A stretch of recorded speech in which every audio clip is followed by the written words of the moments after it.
Pastor Praveen Pagadala మరణంపై AP PCC chief YS Sharmila సంచలన ఆరోపణలు చేశారు.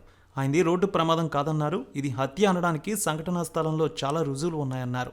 ఇది పక్కా ప్రణాళికతో చేసిన హత్య అని వారి కుటుంబ సభ్యులతో పాటు అందరికీ అనుమానాలు ఉన్నాయన్నారు. ఈ దారుణ ఘటన రెండు తెలుగు రాష్ట్రాల్లోని క్రైస్తవుల మనోభావాలను తీవ్రంగా దెబ్బతీసిందన్నారు. రాష్ట్ర ప్రభుత్వం ప్రవీణ్ పగడాల మృతిపై వెంటనే ఫాస్ట్ ట్రాక్ విచారణ జరిపించాలని షర్మిల డిమాండ్ చేశారు. నిజాలు నిగ్గు తేల్చాలన్నారు. ప్రవీణ్ కుటుంబ సభ్యులకు ప్రగాఢ సానుభూతి వ్యక్తం చేశారు షర్మిల. పాస్టర్ ప్రవీణ్ పగడాల గారిది రోడ్డు ప్రమాదం కాదని, సంఘటనా స్థలంలో ఇది హత్య అనడానికి చాలా రుజువులు ఉన్నాయని, ఇది పక్కా ప్రణాళికతో చేసిన హత్య అని వారి కుటుంబ సభ్యులతో పాటు అందరికీ అనుమానాలు ఉన్నాయి. ఈ దారుణ ఘటన రెండు తెలుగు రాష్ట్రాల్లోని క్రైస్తవుల మనోభావాలను తీవ్రంగా దెబ్బతీసింది.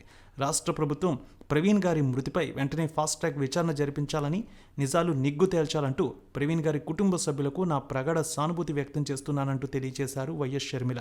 ఇక ప్రవీణ్ భౌతికాయాన్ని సికింద్రాబాద్కు తరలించారు. సెంటనరీ బాప్టిస్ట్ చర్చిలో ఆయన భౌతికాయాన్ని సాయంత్రం 4 గంటల వరకు సందర్శకులకు అందుబాటులో ఉంచారు. భారీగా పాస్టర్లు, క్రైస్తవులు, ప్రవీణ్ అభిమానులు తరలి వచ్చారు. ఈ సందర్భంగా చర్చి దగ్గర హైటెన్షన్ వాతావరణం నెలకొంది. భారీగా తరలి వచ్చిన పాస్టర్లు అక్కడ ఆందోళన చేశారు.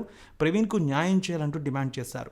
ముందు జాగ్రత్తగా పోలీసులు భారీగా మోహరించారు. ఎలాంటి అవాంఛనీయ సంఘటనలు తలెత్తకుండా భారీ బందోబస్తు ఏర్పాటు చేశారు. ఇక ఈ ఘటనపై తూర్పుగోదావరి జిల్లా ఎస్పీ నరసింహకిషోర్ పలు విషయాలు మాట్లాడారు.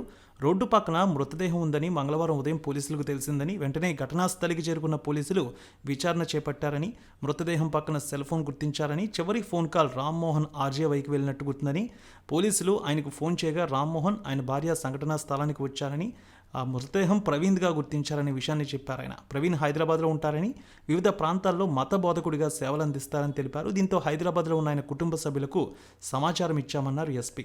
ఇక ప్రవీణ్ బావమరిది నిన్న సాయంత్రం వచ్చి అనుమానాస్పద మృతిగా ఫిర్యాదు ఇవ్వడంతో ఎఫ్ఐఆర్ నమోదు చేశామన్నారు ఎస్పీ.